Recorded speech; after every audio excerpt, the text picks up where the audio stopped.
주시며 갇힌 자 자유케 하네. 눈 번져 보게 하시며 눌린 자 자유케 새롭게 하시는 주 기뻐해. 날 구원하신 주를 기뻐해. 날 자유케 하셨네.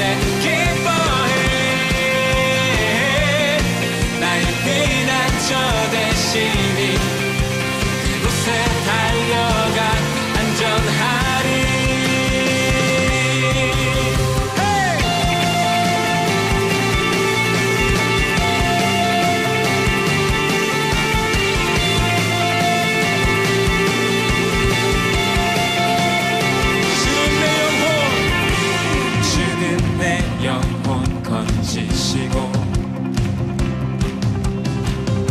내 모든 죄 용서하셨네. 주 얼굴 보게 하시며 주 은혜로 자유케 새롭게 하시는 주 기뻐해. 날 구원하신 주를 기뻐해. 날 자유케 하셨네. 기뻐해.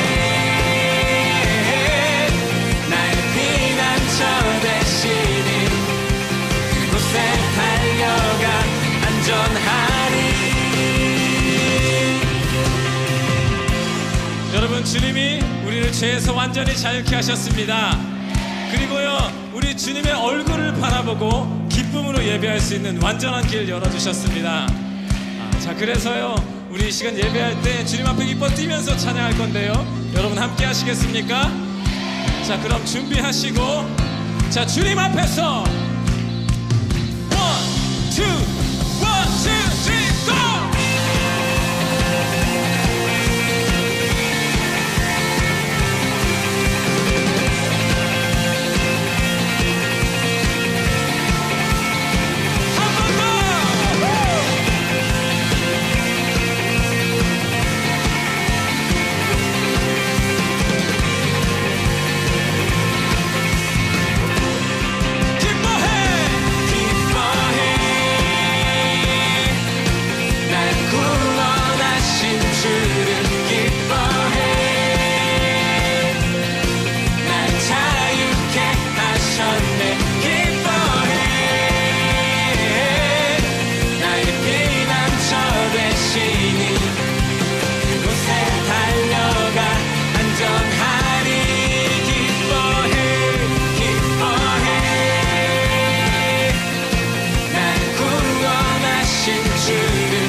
고백합시다. 내 입술이 주를 높이며 내 호흡이 주를 섬기니 무엇이 나를 두렵게 하리. 주 잠잠히 나를 비추며 주 가득히 나를 채우니 무엇도 나를 흔들지 못하리. 주 사랑이 내게 들어와 모든 두려움 사라지게 해. 영원히 주 찬양 찬양 내 영혼 주 춤추리. 주 사랑이 내게 들어와 모든 어둠 사라지게 해.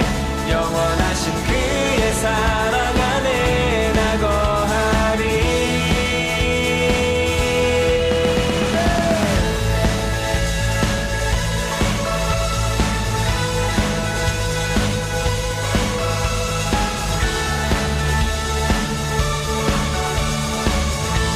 우리 다시 한번 고백할까요? 내 입술이 주를 높이며 내 호흡이 주를 섬기니 무엇이 나를 두렵게 하리. 주 잠잠히 나를 비추며 주 가득히 나를 채우니 무엇도 나를 흔들지 못하리. 주 사랑이 내게 들어와 모든 두려움 사라지게 해. 영원히 주 찬양 찬양 내 영혼 춤추리. 주 사랑이 내게 들어와 모든 어둠 사라지게 해. 영원하신 그의 사랑 안에 나 거하리. 나 가진 것 없지만 내 안에 기쁨이 넘쳐 흐르네. 나 작은 자 같지만 내 안에 빛이 눈먼 땅을 비추리. 주 사랑이 내게 들어와 모든 두려움 사라지게 해. 영원히 주 찬양 찬양 내 영혼 춤추리. 주 사랑이 내게 들어와 모든 어둠 사라지게 해. 영원하신 그의 사랑 안에 나 거하리. 할렐루야.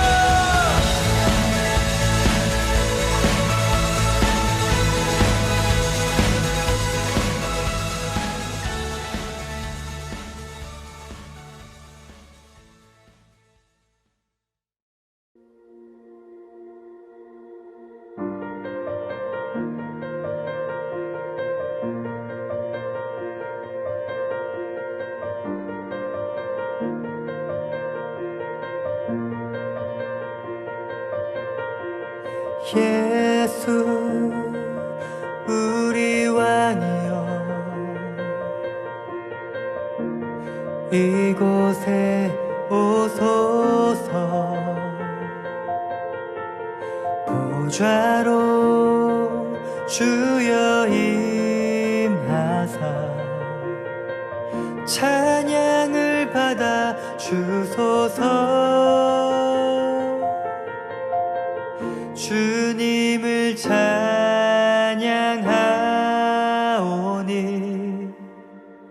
주님을 경배하오니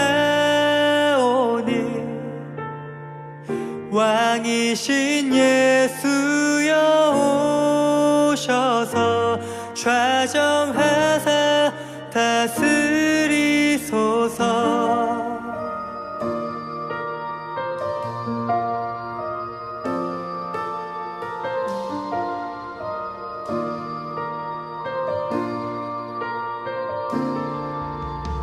예수 우리 왕이여 이곳에 오소서. 보좌로 주여 임하사 찬양을 받아 주소서. 주님을 찬양하오니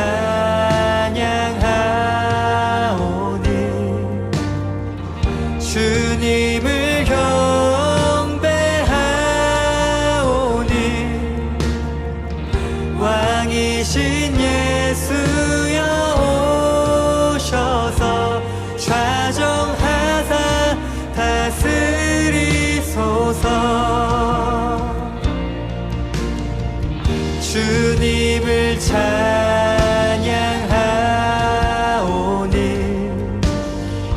주님을 경배하오니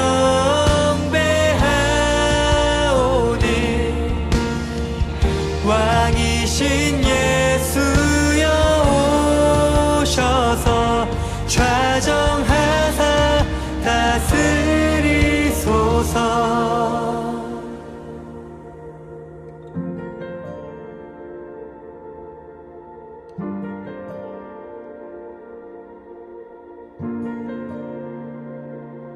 좌정하사 다스리소서. 좌정하사 다스리소서. 좌정하사 다스리소서.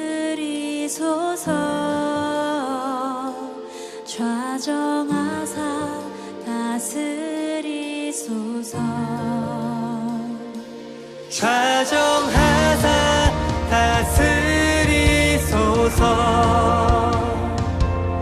좌정하사 다스리소서. 좌정하사 다스리소서. 좌정하사 다스리소서.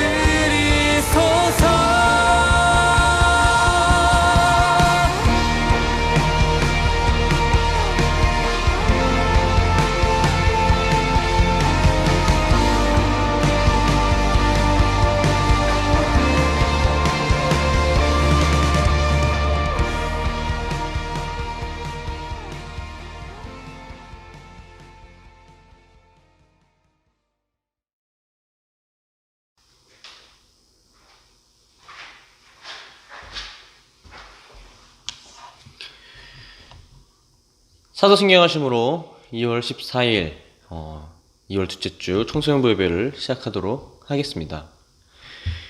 나는 전능하신 아버지 하나님 천지의 창조주를 믿습니다. 나는 그의 유일하신 아들 우리 주 예수 그리스도를 믿습니다.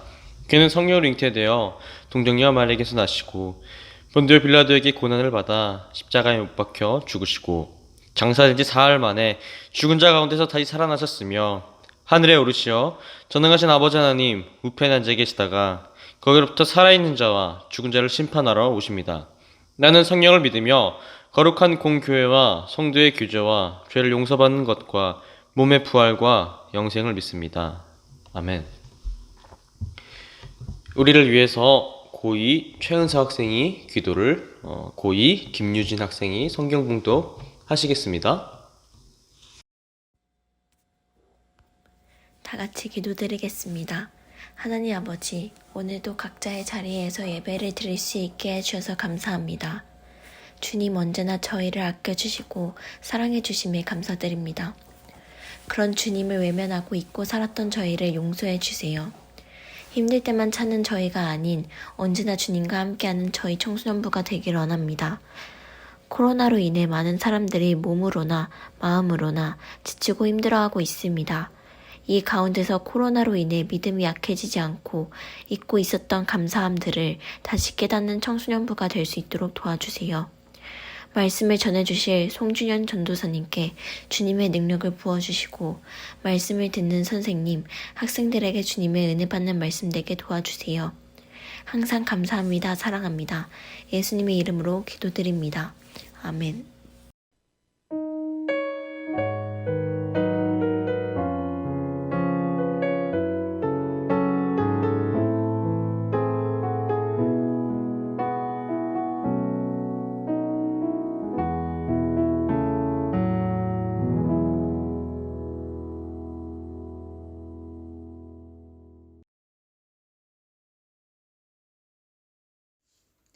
오늘 우리에게 주신 하나님 말씀은 역대하 34장 1절에서 7절 말씀입니다.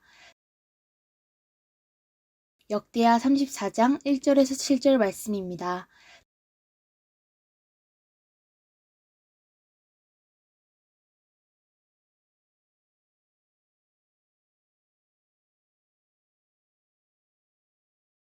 다 같이 계신 곳에서 합독하여 읽도록 하겠습니다. 요시야가 왕위에 오를 때에 나이가 8세라 예루살렘에서 31년 동안 다스리며 여호와 보시기에 정직하게 행하여 그의 조상 다윗의 길로 걸으며 좌우를 치우치지 아니하고 아직도 어렸을 때 곧 왕위에 있은 지 8년에 그의 조상 다윗의 하나님을 비로소 찾고 제12년에 유다와 예루살렘을 비로소 정결하게 하여 그 산당들과 아세라 목상들과 아로새긴 우상들과 부어 만든 우상들을 제거하여 버리매 무리가 왕 앞에서 바알의 제단들을 헐었으며 왕이 또 그 제단 위에 높이 달린 태양상들을 찍고 또 아세라 먹상들과 아로새긴 우상들과 부어 만든 우상들을 빻아 가루를 만들어 제사하던 자들의 무덤에 뿌리고 제사장들의 뼈를 제단 위에서 불살라 유다와 예루살렘을 정결하게 하였으며 또 므낫세와 에브라임과 시므온과 납달리까지 사면 황폐한 성읍들에도 그렇게 행하여 제단들을 허물며 아세라 목상들과 아로새긴 우상들을 빻아 가루를 만들며 온 이스라엘 땅에 있는 모든 태양상을 찍고 예루살렘으로 돌아왔더라. 아멘. 청아! 네. 우리 청소년부 지난 한 주간 잘 지냈나요? 네, 이번 한 주는 우리 즐거운 명절이 있었죠. 네. 근데 이제 5인 이상 가족들도 만나지 말라는, 그런 룰이 있어서 다 각자 집에서 보냈겠죠. 어디 뭐 할머니 댁 시골로 못 놀러 가고 좀 안타까운 상황입니다. 할아버지나 할머니 댁이 그 서울이나 아니면 근처에 있으면은 그래도 꼭 명절이 아니더라도 왔다 갔다 하면서 좀 볼 수 있을 텐데, 예를 들어 저기 멀리 이렇게 떨어져 있으면은 사실 만날 수 있는 상황이 이렇게 많지가 않아요. 예를 들어 부산에 사신다라고 했을 때는 뭐 당일치기로 뭐 할머니 할아버지 보고 오고 막 그럴 수는 없겠죠. 그래서 그만큼 명절이라는 것은 사실 단순히 그냥 휴일의 개념보다는 좀 더 큰 의미를 가지고 있는 거죠. 우리가 부모로서 지켜드려야 될 자식된 자리에서 우리가 해야 될 효도를 이제 행할 수 있는 기회인데, 그런 기회를 조금 누릴 수 없는 이런 전국적인 상황 자체가 전도사님은 사실 조금 안타까웠어요. 물론 뭐 그럼에도 불구하고 많이 이제 시골로 내려가시는 분들도 계셨겠지만, 그래서 여러분들은 사실 이미 부모님들과 살고 있어서 그런 기회, 굳이 이렇게 생각이 들 수가 있는데, 사실 부모님의 눈에서는 조금 이번 명절은 좀 다르게 느껴질 거예요. 그래서 이번 여러분을 자식으로 두고 있는 부모님께는 이제 부모님의 부모님, 그러니까 여러분의 할머니, 할아버지를 1년에 최소 2번은 이제 해서 인사도 드리고, 뭐, 말씀도 좀 나누고, 선물도 좀 드리고, 뭐, 이렇게 해야 되는데, 그러지 못한 거잖아요. 그래서 많이 아쉬워 하실 겁니다. 그래서 우리 친구들이 우리 여러분의 부모님들과 함께 있어주면서 직접적으로 위로는 못 해드리더라도, 엄마, 아빠, 우리가 있잖아요. 다음 명절에는 꼭 모두 같이 가요. 라고 이제 응원해 드렸으면 좋겠습니다. 그렇게 올 한 해도 우리 청소년부 가정의 화목에 넘치는 우리 청소년부가 되기를 기도하겠습니다. 우리 지난주 어떤 말씀 했죠? 최근에 전도사님이 지난주 말씀을 안 하고 있었어요. 왜? 영상으로 찍는데 말씀이 계속 길어지더라고요. 나름 자른다고 했는데도. 그래서 일부러 조금 중간중간 좀 뺐었는데, 오늘은 그러지 않으니 한번 해보도록 하겠습니다. 자, 우리 지난주 어떤 이야기를 들었나요? 기억나는 사람? 맞아요. 엘리야의 그 제단에서 나오는 그 하나님의 기적에 대해서 우리가 생각을 좀 해봤어요. 하나님의 기적은 단순히 막 자극적이고 막 뭐 특별하고 막 그런 것뿐만 아니라, 그런 것도 있지만 그런 게 아니라는 게 아니에요. 우리 마음가짐에 달려있다, 사실. 그걸 얘기했어요. 너무나도 당연한 일상들, 아니 너무 당연해서 당연하다고 느끼지도 못하는 그런 일상들이 사실 우리가 느끼고 있는 최고의 기적일지도 모른다. 기적이다. 우리가 그런 걸 알아봤습니다. 그래서 지난주의 말씀이지만은 우리가 이 말씀을 마음에 품고서 당연한 일상들, 우리가 마주하는 그 삶 가운데서 항상 감사와 찬양과 하나님께 영광을 돌릴 수 있는 우리 청소년부가 됐으면 좋겠습니다. 자, 오늘은 한 왕에 관한 이야기예요. 왕, 킹. 오늘 말씀 제목이 뭐였는지 기억나요? 잠깐 앞에 지나갔었는데, 혹은 주보에도 있고, 바로 돌연변이 왕이에요. 자, 왜 돌연변일까? 여러분 엑스맨 알아요? 혹시 엑스맨 모르는 거 아니죠? 예. 여러분 모른다 그러면 전도사님 되게 슬플 것 같은데 지금 당장 답을 들을 수 없어서 모르겠어요. 자, 엑스맨 보면은 이렇게 되게 신기한 초능력자들 나오죠. 그래서 초능력자들끼리 서로 싸워요. 싸워서 뭐 초능력자를 찬성하는 팀, 얘네들은 특별한 아이들이야. 아니야, 얘네들은 인류를 파괴할 나쁜 사람들이야. 그래서 반반 싸우는 장면들이 나오는데, 자, 오늘 살피는 왕은 조금 특별한 왕입니다. 그래서 오늘은 이 왕이 왜 특별했는지, 그리고 그 특별함을 우리가 어떻게 따라가면 좋을지에 대해서 한번 생각을 해보려고 해요. 자, 오늘 주인공 왕의 이름은 뭘까요? 힌트는 오늘 말씀에 있는데, 맞아요. 요시. 미안해요. 이번 공과가 우리 구약의 특집인데, 이제 구약 성경 안에서 가장 중요한 핵심 인물들, 구약 전체를 관통하는 그 인물들이 오늘로부터 모두 등장했습니다. 물론 뭐 아직 안 나온 사람도 많은데 중요한 사람 많아요. 여러 선지자들도 있고요. 그런데 이제 전체를 통틀어서 구약 하나를 이렇게 딱 봤을 때 완전 핵심, 코어. 핵심 인물 첫 번째가 누가 그랬죠? 저번에 얘기했는데 두 명까지는 얘기했는데 맞아요. 첫 번째가 모세예요. 모세. 첫 번째가 바로 모세입니다.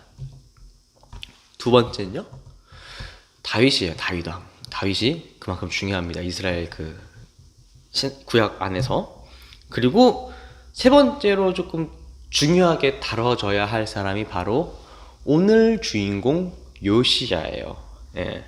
전사님, 요시야 갑자기 뭐가 그렇게 대단한데? 요시야 뭐 불병 끌어봤어요?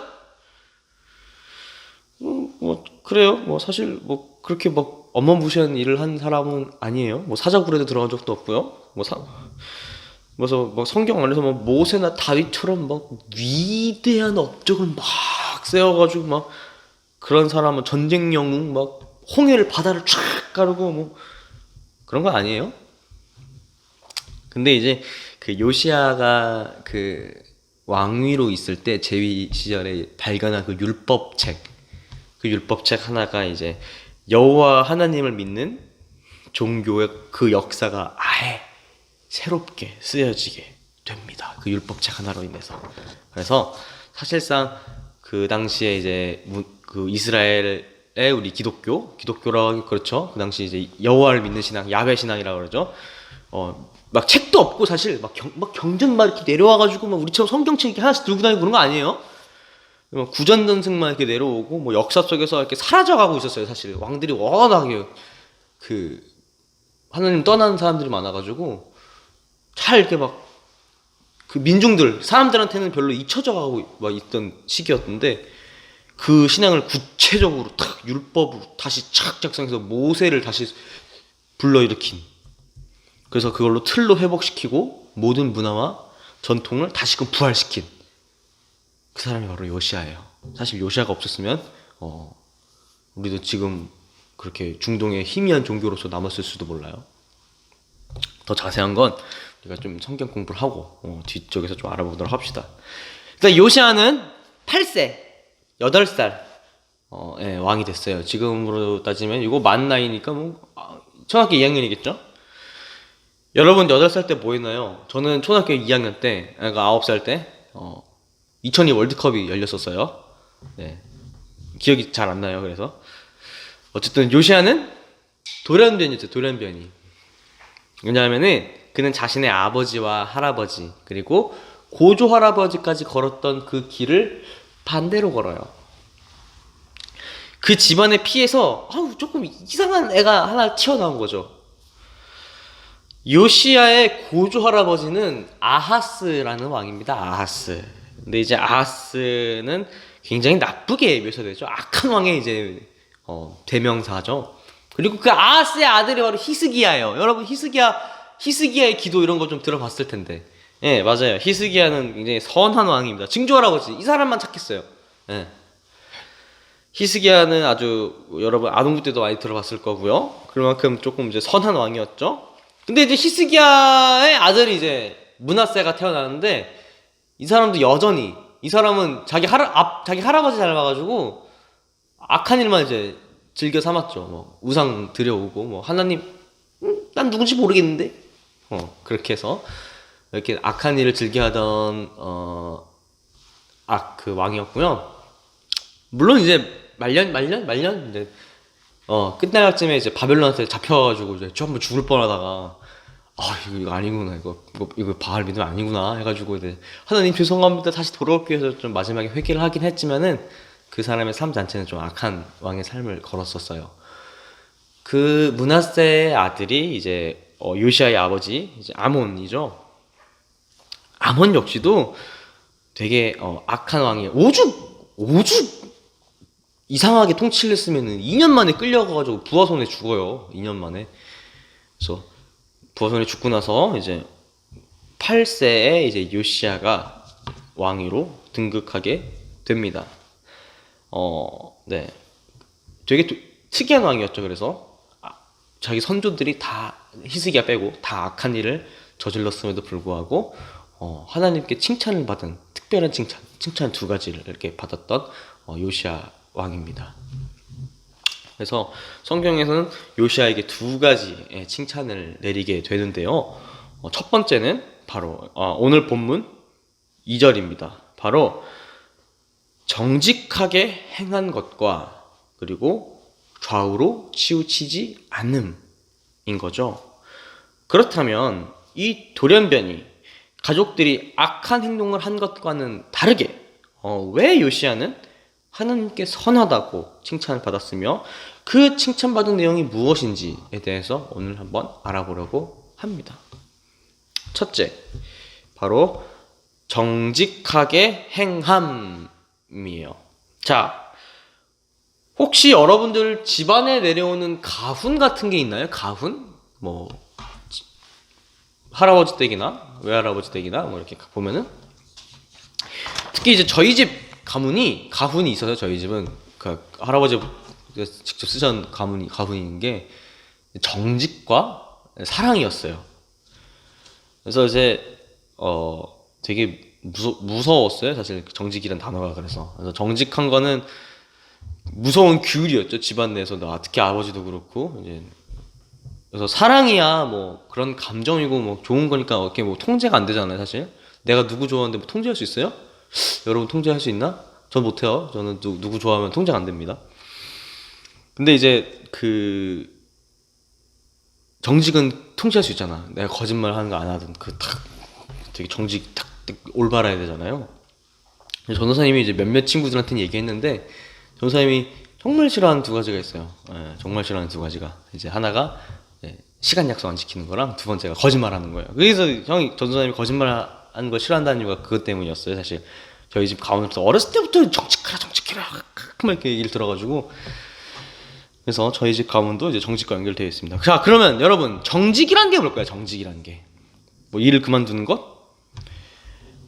네, 정직이란 하다는 것은 정직하게 행함. 요거는 오늘 본문에서 이제 히브리어를 야샤를 이건데 그 정직 초월 번역이에요. 초월 번역. 혹시 여러분 초월 번역이라는 뜻을 아나요? 번역을 엄청 잘했다는 거죠. 그래서 야샤르는 원래 고든이라는 의미를 가지고 있어요. 고든. 그래서 고든이라는 의미에서 솔직함, 정직하다라는 표현이 이제 뛰쳐나왔죠. 우리나라 말로 그 정직을 좀 살펴볼까요? 그럼 우리나라 말로는 바를 정에 고들직이에요. 바르고 곧다라는 뜻이죠. 그래서 그 의미에서 정직, 곧 이제 솔직하고 고듬, 거짓이 없음이라고 이제 나오게 되는 거죠. 자, 근데 여러분 잘 생각해봐요. 정직한 모습은 여러분 언제 드러나요? 정직한 모습? 아, 저 사람 정직하구나. 이 말 여러분 언제 써요? 바로 그 잘못과 마주했을 때 우리는 정직이라는 말을 써요. 참 아이러니하죠. 아무 잘못 없이 무던하게 그냥 조용히 잘 지낸 사람한테는 저 사람 정직한 사람이야 라고 이야기 잘 안 해요. 왜? 저 사람이 무엇을 숨기고 있는지 직접적으로 수면 위로 드러난 게 없기 때문에 정직하다는 말을 쓰지 못합니다. 그런데 나는, 여러분은 어떤 사람이 저 사람이 위험에 닥친 것 혹은 잘못을 한 것을 알고 있어요. 그리고 저 사람은 자신이 실수였든 혹은 고의였든 간에 그것을 숨길 수 있는 힘도 있다는 것을 우리가 알고 있어요. 숨길 수도 있었어요, 저 사람이. 그런데 자신의 실수 혹은 잘못을 인정하고 그것을 자신이 얘기하면서 고치겠습니다. 고치려고 하는 그런 노력하는 그 모습, 실수를 인정하고 잘못을 인정하고 그것을 극복하고 시정해 보려는 그런 노력들 안에서 저 사람은 정직하구나 라고 우리는 이야기를 하죠. 여러분 주위에서 지금까지 세상을 살면서 단 한 번의 잘못을 안 저지른 사람이 있을까요? 누구나 다른 사람에게 상처를 주었고요. 지금도 누군가에게 상처를 받고 있어요. 이를 가장 대표적으로 성경 안에서 보여준 사건이 가늠한 여자에게 사람들이 돌을 던지려고 할 때 예수님이 말하잖아요. 아무도 잘못 없는 사람이 돌 던지라. 누가 돌 던졌나요? 아무도 못 던졌어요. 마찬가지입니다.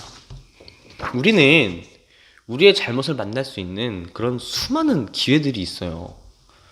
그리고 그런 잘못은 아무리 피하려고 하고 조심하려고 해도 결국엔 터집니다. 여러분 아무리 시험 공부 열심히 하고 준비를 잘해도 여러분 성적이 항상 불만족스러운 이유는 뭘까요? 죽어라 공부해도 솔직히 딱가고 말해서 안 풀릴 문제는 안 풀립니다. 실수할 문제는 꼭 실수하게 되어 있어요. 문제는 그걸 대처하는 우리의 자세예요. 정직이란 그런 상황들 가운데서 도망치고 숨고 피하고 내일 아니야 하고 숨어버리는 것이 아니라 오히려 당당히 일어나고 맞서고 내가 잘못한 거 오답부터 만들어서 풀어보고 그런 책임을 다하는 모습이 바로 정직입니다. 자신의 잘못을 바로 볼 줄 알고 그런 회개하는 마음 가운데서 우리는 다시 일어날 수 있는 힘을 얻을 수 있는 거예요. 끊임없이 도망다니고 피해다니면서 내 탓 아닌데요? 내가 잘못한 거 아닌데요? 라고 숨어다니고 도망다닐 때 내 탓 아니에요? 내 잘못 아니에요? 라고 말하는 그 순간부터 여러분은 그 잘못을 마음속에 지고 살아가게 되는 거예요. 오늘 요시야는 과감히 자신의 가족들, 고조 할아버지 때부터 자신의 아버지까지 저질렀던 그 잘못에 대해서 내 탓 아닌데요? 나는 안 그랬는데요? 라고 도망가는 게 아니라 과감히 맞서요. 오늘 성경 3절부터 7절까지 나타나는 우상철학과 바로 그 모습입니다. 당당히 맞서서 고치고 잘못된 것을 개혁합니다. 여러분, 하나님 앞에서 솔직해지세요. 당당히 여러분의 죄를 얘기하세요. 답답한 거 얘기하세요. 여러분 숨지 마세요. 하나님, 여러분이 그렇게 솔직한 그 모습으로 하나님 앞에서 나올 때 오히려 더 기뻐하실 거예요. 오히려 하나님 앞에서 거짓이 있는 자, 하나님께서 실망하실 거예요. 오히려 정직하게 하나님 제가 무엇을 잘못했고 무언가 어딘가 제가 실수가 있던 것 같습니다. 저를 용서해 주세요. 제 마음을 바로 잡아주세요 라고 기도할 때 하나님께서는 그 회개를 받아주시고 더 좋은 길을 예비해 주십니다. 여러분, 정직을 무기로 삼아서 하나님 앞에 충성된 우리 청소년부가 되기를 기도하겠습니다. 두 번째로는 좌로나 우로나 치우치지 않음입니다. 다윗의 길을 걸음에 있어서 길을 걸을 때 직진하잖아요. 우리는 여러 방향 이제 헷갈릴 때가 있고요. 많은 이제 이쪽으로 가. 유혹이 있을 수도 있죠. 그 가운데서 흔들리지 않는 우리의 태도가 중요합니다. 특별히 좌우로 치우치지 말라라는 말은 이제 신명기에서 이제 자주 나오는 표현인데요. 또 이제 여호수아의 이제 하나님의 여호수아께서 이제 불렀던 것과 여호수아의 마지막 유언과도 연관되어 있습니다. 그만큼 구약 성경 안에서 되게 중요한 표현이겠죠. 사실 조금 이제 TMI로 신명기랑 요시아는 아주 밀접한 연관을 맺고 있어요. 그래서 이 좌우로 치우치지 않는 마음을 쉽게 풀이 설명하면은 바로 이제 유혹에 흔들리지 않는 그런 마음이 바로 이제 좌우로 치우치지 않는 마음일 거예요. 오늘 읽은 말씀 뒤로 요시아의 이야기가 몇 가지가 나오는데 그 중에 첫 번째 이야기가 요시아가 갑자기 그 율법책을 발견하게 돼요. 그래서 그 율법책은 신학자들이 지금 현재 이제 신명기, 정확히 말하면 원신명기죠. 신명기라고 추측을 하고 있어요. 이 율법책이. 요시아가 중요한 이유가 바로 여기에 있죠. 신명기를 발견했는데 여러분 신명기 보면 알겠지만은 그 율법만 빽빽 적혀 있어요. 제일 재미없는, 솔직히 말해서. 창세기 출애굽 재밌게 읽다가 민수기까지도 읽을만해. 사실 레위기 이미 접어버리죠, 사실. 레위기 버텨서 민수기 읽을만해. 그리고 나서 이제 신명기 들어갔을 때 성경은 올해는 읽기 힘들겠다. 신약부터 읽을까 하고 넘어가죠. 지키기도 어려워요. 너무 빽빽해서. 근데 그 율법들을 부활시켜서 다시금 예루살렘 백성들이, 이스라엘 백성들이 율법 가운데 살게 한 사람이 바로 요시아예요. 그래서 요시아가 중요합니다. 가장 이제 대표적인 사건이 이제 유월절 사건인 거죠.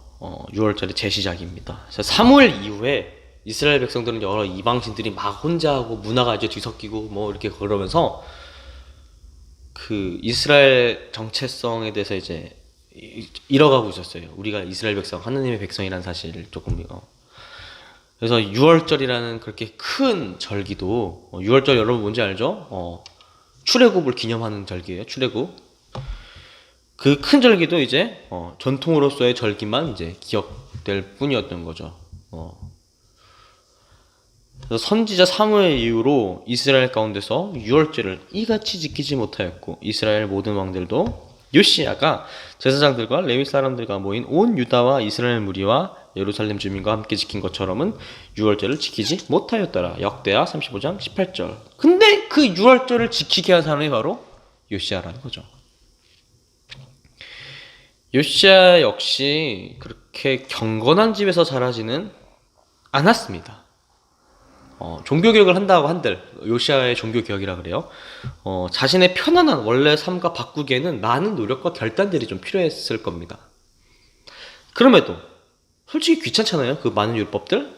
근데도 요시아가 그 귀찮은 것들을 다시 시작해야만 했었던 그 이유는 뭘까요?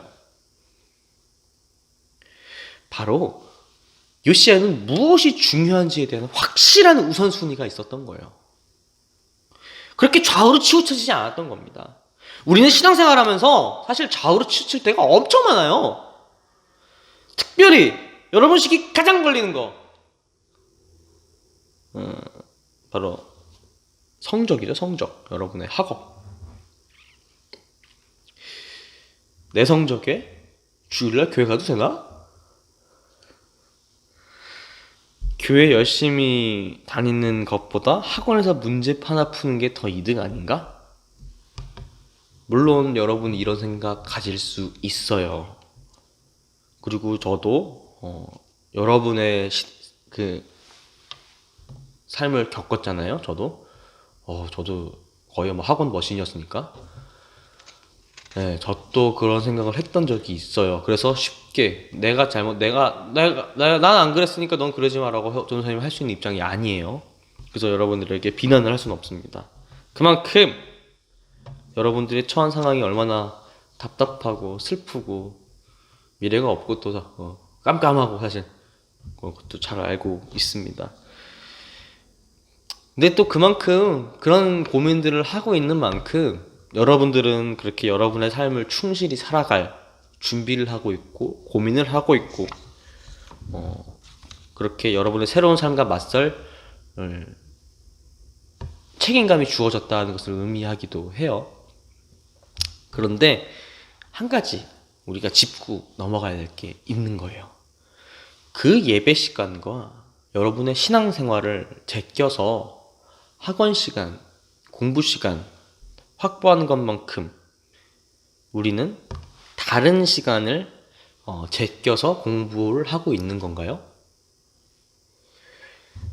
다르게 놀 시간, 친구 만날 시간, 잠시 즐길 시간, 쉴 시간, 그런 시간들을 제끼고 나서 다 공부 시간으로 바꾸고 나서 그래도 시간이 없어서 교회 시간을 공부 시간으로 바꾸고 있는 건가요? 아니면 놀 시간, 친구 만날 시간, 쉴 시간 이런 것들은 다 살려두고 나서 교회 시간만 학원 혹은 공부 시간으로 바꾸고 있는 건가요?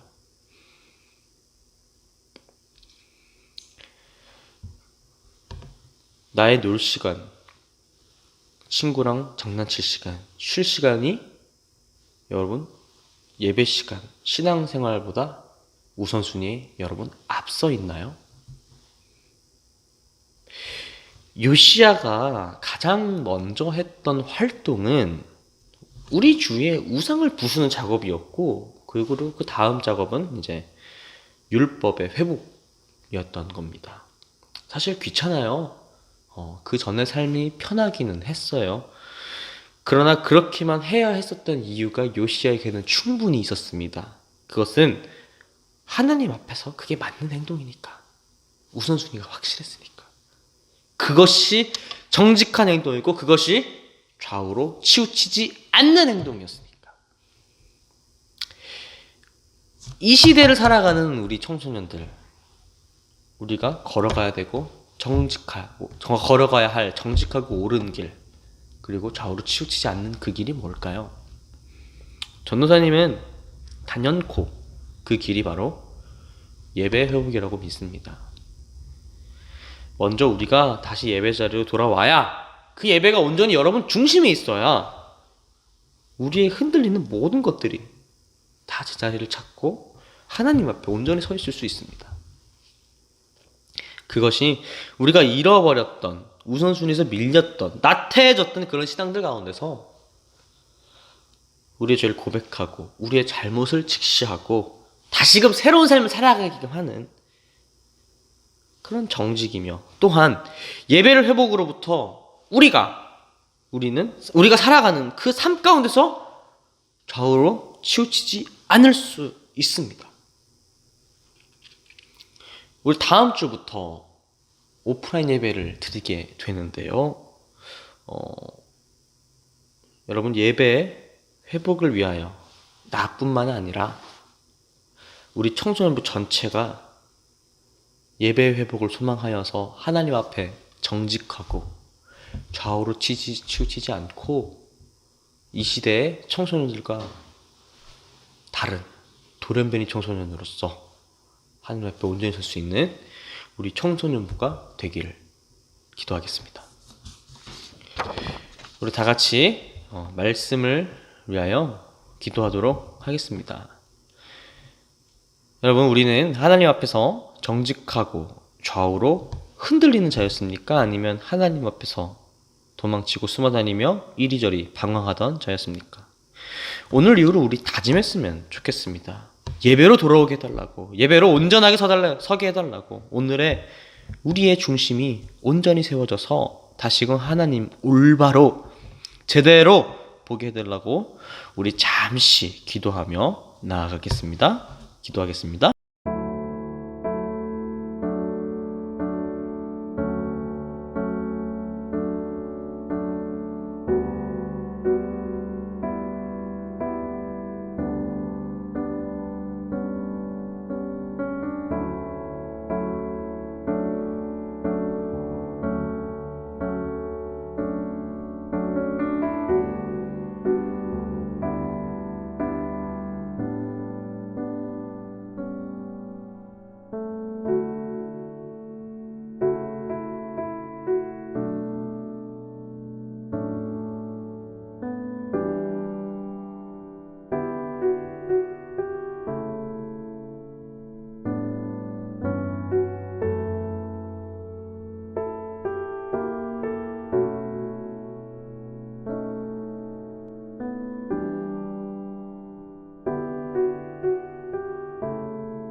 사랑과 은혜 하나님 감사드립니다. 오늘 우리 하나님께서 세우신 왕, 돌연변이 왕 요시야를 보면서 요시야로부터 우리가 배울 점 두 가지를 배웠습니다. 주님, 우리는 주님 앞에서 정직한 삶을 살아왔나요? 하나님께서 보시기에 우리의 모습은 어떤가요? 충분히 떳떳했나요? 충분히 하나님 보시기에 만족하시나요? 주님, 우리의 잘못과 나태와 교만과 거짓을 고백합니다. 주님 바라보시기에 한없이 부끄럽습니다. 그동안 많이 처졌습니다. 주님의 사랑을 잠시 옆에 내려놓고 내 앞에 문제만 해결하고 보기에 급급했습니다. 주님, 이런 우리의 중심을 잡아주시고 다시금 예배 회복이 일어나게 하시옵소서. 예배 회복 가운데 청소년부의 신앙이 회복되게 하시고 교회의 신앙이 회복되게 하시고 한국교회의 신앙이 회복되게 하시옵소서. 그리고 그 회복 가운데 우리의 힘을 주시고 용기를 주시는 오직 한 분 하나님만이 영광받아 주시옵소서. 사랑합니다. 감사합니다. 예수 그리스도 이름으로 기도드립니다. 아멘. 주기도문으로 오늘 예배 마치도록 하겠습니다. 하늘에 계신 우리 아버지 이름을 거룩하게 하시며 아버지의 나라가 오게 하시며 아버지의 뜻이 하늘에서와 같이 땅에서도 이루어지게 하소서. 오늘 우리에게 일용할 양식을 주시고 우리가 우리에게 잘못한 사람을 용서해 준 것 같이 우리 죄를 용서해 주시고 우리를 시험에 빠지지 않게 하시고 악에서 구하소서. 나라와 권능과 영광이 영원히 아버지의 것입니다. 아멘.